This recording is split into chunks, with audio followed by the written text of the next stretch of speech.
क्या अब हमारे देश में लोकतंत्र नहीं बचा? क्या अब कोई भी छात्र किसी भी मुद्दे के ऊपर अपनी आवाज को नहीं उठा सकता? आखिर ये पुलिस की कैसी जांच है जिसमें रात को 10 बजे बिना किसी नोटिस के आप किसी के भी घर में घुसे जा रहे हो, बिना ये सोचे समझे कि उस समय उस छात्र की छवि कितनी धूमिल हो सकती है जब आप बिना वजह किसी को परेशान करते हो। आप पुलिस में हो तो इसका ये मतलब थोड़ी है कि आप किसी के भी घर पे चले जाओगे बिना किसी नोटिस के। अगर आप एक पुलिस ऑफिसर हो तो कम से कम आपको इतना तो पता होना चाहिए कि आपके पास लिखित में या तो कोई लेटर होना चाहिए या फिर कोई वारंट होना चाहिए। अगर आपको पूछताछ करनी थी तो आप फोन करके उस इंसान को थाने में भी बुला सकते थे या उसे कोर्ट के थ्रू नोटिस भिजवा सकते थे कि एक बार आपसे पूछताछ करनी है, इसलिए आप इस थाने में आ जाइए। पर कहीं ना कहीं आप सबको ऐसा नहीं लग रहा कि एक तरह से ये छात्रों को डराने की कोशिश की जा रही है और वो ऐसा ही मुद्दे को लेकर बार बार संघर्ष कर रहे हैं परीक्षा को रद्द करवाने के लिए। और इसमें सिर्फ वो छात्र ही नहीं है, काफी सारे लोगों ने अपने स्टेटमेंट दिए हैं। तो मैं पूछना चाह रही हूँ कि आखिर सरकार इतने डरी हुई क्यों है? एक तरफ जहां बीजेपी के राज में रात को 10 बजे किसी बच्चे को परेशान किया जा रहा है, वहीं दूसरी तरफ बीजेपी के ही मंत्री डॉक्टर किरोड़ी लाल मीणा स्पोर्ट में आते हैं। तो आप खुद सोच के देखिए ये आखिर चल क्या रहा है।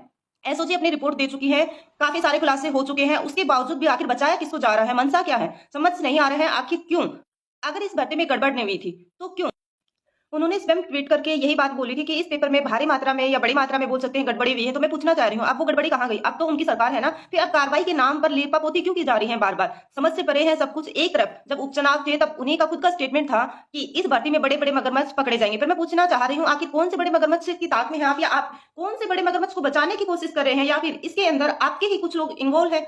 क्या अब राजस्थान के छात्रों को इस लोकतंत्र के अंदर इतना भी अधिकार नहीं है कि वो अपनी बात रख सके सरकार के सामने? क्या ये सरकार की नाकामी है, या फिर यूं कहूं कि सरकार की मिली भगत है उन भ्रष्ट एसआई या जो बोलो फर्जी एसआई बने हुए हैं उनके साथ, और सरकार खुद नहीं चाहती है? या फिर ये बोलो कि सरकार की खुद की मंशा नहीं है इस भर्ती को रद्द करने की? अगर सरकार की मंशा नहीं है इस भर्ती को रद्द करने की तो फिर पिछले 3-4 सालों से क्यों छात्रों को गुमराह किया जा रहा था? क्यों मीडिया में स्टेटमेंट दिए जा रहे थे? क्यों न्यूज़पेपर में डेली कटिंग दी जा रही थी? और क्यों नए नए नामों को उजागर किया जा रहा था? अगर उनके खिलाफ आपको सख्त कार्रवाई करनी ही नहीं थी तो आपने ये सब खेल रचा ही क्यों? आप सीधा ही बोल सकते थे कि ये भर्ती निष्पक्ष हुई है, इसमें किसी प्रकार की कोई गड़बड़ नहीं है। फिर आपने एक कमेटी बनाई थी, उस कमेटी का अभी तक उन्होंने आपको सौंप दिया है, बोला गया है कि सीएम इसका जवाब देंगे, पर आपसे एक फैसला नहीं हो पा रहा है। आप इस देश के हमारे इस राजस्थान के एक ऐसे सीएम है जो एक फैसला नहीं कर पा रहे हैं। आपके अंदर फैसला लेने की शक्ति है, आप तुरंत फैसला क्यों नहीं कर पा रहे? अगर आपको भर्ती को रद्द नहीं करना है तो कम से कम आप अपना